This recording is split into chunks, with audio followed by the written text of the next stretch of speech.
ทักสบายดีเบิดสุขุสุขคนพี่น้อยมื้อนี้หน่อยบาลาไต่ก็ได้มาเก็บภาพบรรยากาศเขตบ้านส้มโคตรพี่น้อยอยู่ที่สูงถามส้มเลยพี่แหละตอนนี้ก็ขึ้นอยู่ถึงอันนี้พี่น้อยปลายใหม่กกมะขามพี่น้อยพี่ถามส้มเลย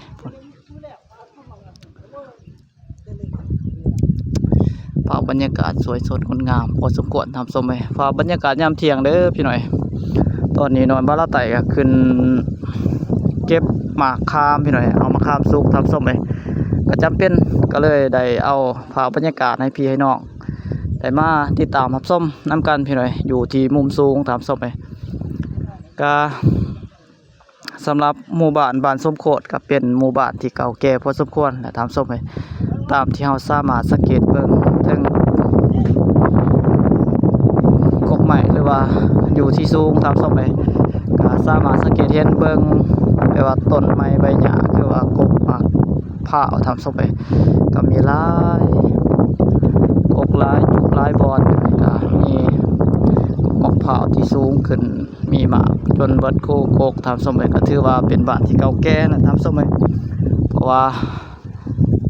การปลูกมะพร้าวกับบ่แม่นใช้ระยะเวลาที่สั้นๆพี่น้อยอย่างน้อยก็5-6 ปี4-5 ปีพี่น้อยก็ถ้าว่าเฮาปลูกแบบอาศัยธรรมชาติตามสมัยบ่ได้อาศัยแบบว่าเคมีหรือว่าเป็นมะพร้าวที่ทันสมัยตามสมัยก็ถือว่าเป็นครั้งแรกพี่น้อยที่น้อยบ้านละไต่ก็ได้มาสังเกตมาเบิ่งมาชมเรือนซ่านบ้านซองของพ่อแม่พี่น้องประชาชนอยู่เขตบ้านส้มโคตร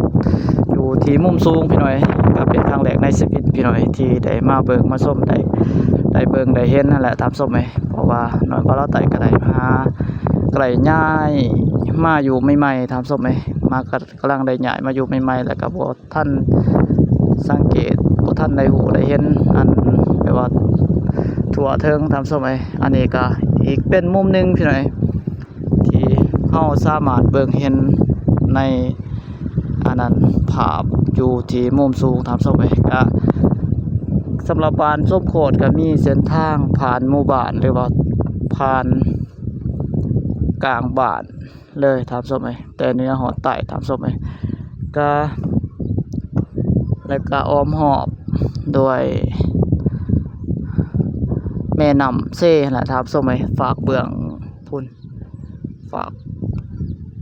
เบื้องตะเว้นตกน่าจะประมาณนั้นพี่หน่อยแล้วก็ทางข้าง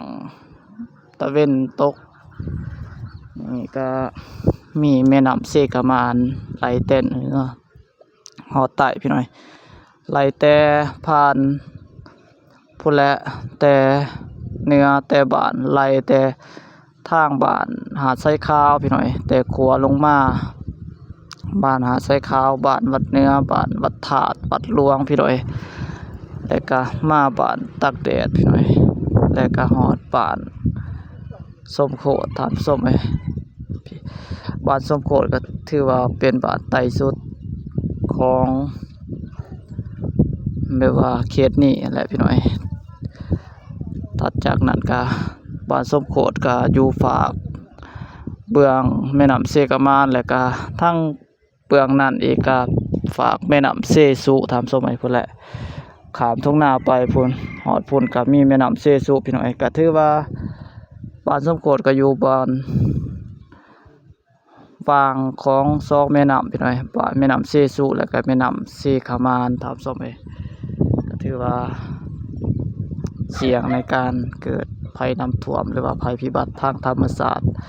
เป็นต้นไฟน้ำท่วมและทางสมัยพี่น้องก็อันนี้ก็เป็นทางทางขึ้นเนื้อของบ้านส้มโคตรพี่น้อยรายการจากน้อยก็สิได้อัปเดตทางเมืองไต่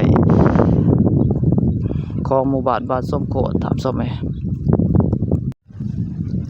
นี่แหละพี่น้อยอันนี้จะเป็นภาพบรรยากาศอยู่ที่สูงทางสมัยที่น้อยบ้านเราไต่ได้ขึ้นเก็บมะขามและทำส้มไปก็ขอโทษขออภัยพี่หน่อยเพราะว่ามันเป็นกล่องแบบว่ามันบ่แจ้ง เพราะมันไปบ่ทั่วบ่ถึงพี่น้อยอยู่ที่มุมไกลพี่น้อยคนละเอาสังเกตเห็นเฮือนซ่านบ้านซองพี่น้อยคนอยู่ที่ต่ำคนเนี่ยทำส้มเลยก็ถือว่าตอนนี้ขึ้นกกมะขามแล้วทำส้มเลยก็สิได้บรรยายฝากบรรยากาศให้พี่ให้น้องได้มาเบิกมาส้มพี่น้อยกับโซนนี้ก็ลงพัดแห้งพี่น้อยย่านเนี่ยจักหน้อยทำส้มเลย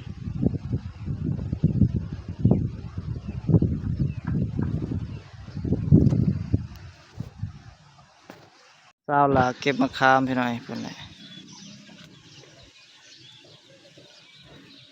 หลังจากที่น้อยบาลาไต่ได้สั่นให้มันลงพี่น้อยถือว่าเพิ่นได้เป็นผู้เก็บทำส้มเลยเป็นไรก็ถือว่าสูงพอสมควรแล้วพี่น้อยพี่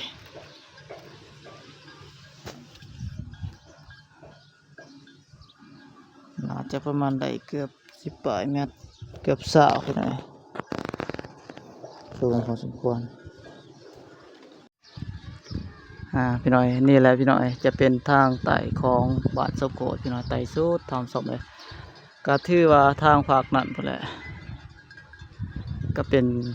หิมแม่น้ำแต่ว่าหิมเซแคมเซทำสมเลยเรียบตามแคมเซแต่นี่หอดเนื้อสุดพุ่นแหละทำสมเลยจะเป็นแม่น้ำเซขมานทำสมเลยก็ถือว่าทางนี้ก็มีผู้คนอาศัยอยู่รวมๆเพราะว่ามันเป็นดินเนื้อที่ดินที่แคบๆอะไรพี่น้อยก็ทางนั้นก็มีห้วยมีห้องพี่น้อยมีห้วยบังเลี้ยงและห้วยเม็กพี่น้อยห้องเม็กทำสมัยแล้วก็ทางนี้ก็ขึ้นมาทางนี้จะเป็นกว้างขวางพอสมควรทำสมัยแล้วก็มีพ่อแม่ประชากรอาศัยอยู่หลวงหลายขึ้นตืมทำส้มไปขึ้นทางเหนือทำส้มไปสำหรับบ้านส้มโขดก็มีหมู่บ้านหลายหมู่บ้านแต่ว่าเข้ารวมเข้ากันก็เป็นบ้านส้มโขดก็เป็นบ้านที่ใหญ่พอสมควรนะทำส้มไปเพราะว่าน้อยบาลาไต่ก็บ่ฮู้ว่าทั้งหมดทั้งมวลว่าจะมีหลายมีน้อยสำใดพี่น้อยก็ตามที่สังเกตที่อันซ่านบ้านซองก็ถือว่าหลวงหลายทำส้มไปเพราะว่าหน่วยบาลาไต่ก็มาอยู่ใหม่ๆกับบ่ทันได้ฮู้ข้อมูลที่ชัดเจนแจ่มแจ้งตามสมัยฮู้แต่ว่าบ้านส้มโขดก็มีอยู่หลายชนเผ่าเลยรวมๆก็มี2ชนเผ่าพี่น้อยชนเผ่าเจงและก็ชนเผ่าลาวลุมมาอาศัยอยู่ผสมปนเปน้ำกันตามสมัยสำหรับอยู่เขตหมู่บ้านส้มโขดนี้พี่น้อยก็มีชนเผ่าลาวลุมและก็ชนเผ่าลาวเทิงหรือว่าชนเผ่าเจงเองนี่เองทำส้มไอมาผสมผสานอาศัยอยู่พี่น้อยและก็ชนเผ่าเราก็มีอีกจำนวนหนึ่งพี่น้อยที่เข้าเจ้ากันยายเทียนทานและก็ชนเผ่าตะเลียงมาพร้อมพี่น้อยก็ถือว่าหลายชนเผ่าและพี่น้อยที่มาอาศัยอยู่พี่น้อยแต่ว่าหลักๆก็คือที่หูน้ำกันพี่น้อยก็ที่หลักๆก็คือชนเผ่าเจงและก็ชนเผ่าลาวลุมนี่แหละลายสุดตามสมัยอาศัยอยู่เขตนี้ตามสมัยกะเฮือนสั้นบ้านซองกะประมาณนี้พี่น้อยบางหลังบางบอนบางครอบครัวกะมีเฮือนก่อเฮือนตั้งและตามสมัยเฮือนเวลาเฮือนใหม่ก่อพื้นพี่น้อยก็ถือว่าส่วนร้ายกะประมาณนี้ตามสมัยเฮือนสั้นบ้านซองพ่อแม่พี่น้องอยู่เขตนี้ก็ถือว่าดีพอสมควรพี่น้อยแต่ว่ามีความเสี่ยงแหละพี่น้อยในกรณีถือว่าเคลื่อนแตกต่างๆนี่ก็ถือว่าเสี่ยงที่สุดในเนื้อที่พื้นที่นี้ทำส้มไอพี่น้อยสำหรับคลิปนี้ก็ประมาณนี้พี่น้อยคลิปหน้าพบกันใหม่เด้อพี่น้อยสำหรับคลิปนี้สบายดีพี่น้อง